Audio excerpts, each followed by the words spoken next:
तो दायरों के सफर में ना कोई संग मील नया होता है और ना ही कोई मंजिल नहीं होती है। दायरों के सफर में बस मुसाफत ही मुसाफत होती है, थकन होती है, उकताहट होती है, मंजिल ना मिलने की खलिश भी होती है, लेकिन कुछ पा लेने का सुकून गायब होता है। हम अपने सफर को देखें तो यही लगता है कि हम एक लंबे अरसे से एक ही दायरे के मुसाफिर हैं और इस सफर में हमें लगता है कि शायद मंजिल आ गई है, लेकिन सर उठाकर देखें तो वही जगह घूमकर सामने आती है जहां से सफर शुरू किया होता है।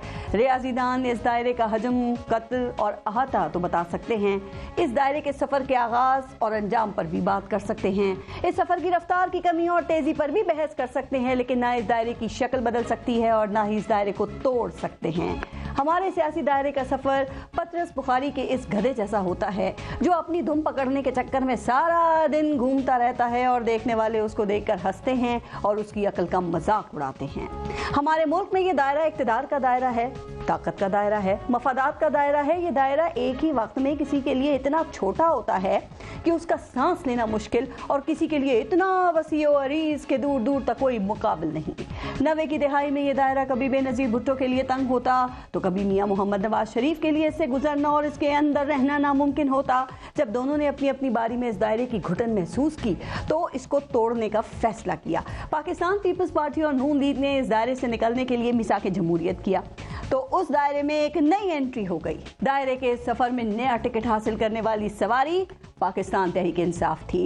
इस सवारी के लिए दायरे के पुराने कवानीन बदल दिए गए, उसको दायरे में खुलेआम घूमने की आज़ादी दी गई। ये सफर तेज तर नजर आता था लेकिन था दायरे के अंदर ही। इस नई एंट्री के बाद ये दायरा नून लीग और पाकिस्तान पीपल्स पार्टी पे तंग कर दिया गया और इतना तंग किया गया कि दोनों पार्टियां मुकदमात और अदालतों के सफर पर रवाना कर दी गई। आज एक बार फिर इस दायरे के मुसाफिरों की जगह तब्दील कर दी गई है। कल जो असीर बनाए गए थे आज अमीर बनाए जा रहे हैं और कल जो अमीर थे वो आज असीर बना दिए गए हैं। कल जो जेरे अताब थे आज लाडले हैं और कल जो लाडले थे आज जेरे अताब हैं। कल नैब का सूरज जिनके लिए सवानेजे पर था आज कुतुब शुमाली का मंजर पेश कर रहा है और कल नैब जिनके इशारे आबरू का मोहताज था आज उनकी जमानतें रद्द कर रहा है। कल एक अडयाला जेल में था और आज दूसरा उस जेल का कैदी है। आज एक उस सफर का हिसाब मांग रहा है तो कल दूसरा हिसाब मांगेगा।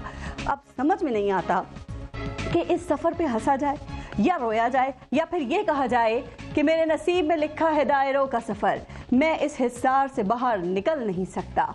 निजात मौत से कैसे कोई भला पाए, वो एक लम्हा अटल है जो टल नहीं सकता। क्या दायरे से निकले बगैर हमारे सफर को कोई मंजिल मिल सकती है या जिस तरह गुज़िश्ता इलेक्शन के मुकाबले में आज हालात मुश्किल हो गए हैं इसी तरह अगले इलेक्शन में किसी के लिए इससे भी ज्यादा परेशानी हो सकती है। आप इस पे सोचिएगा।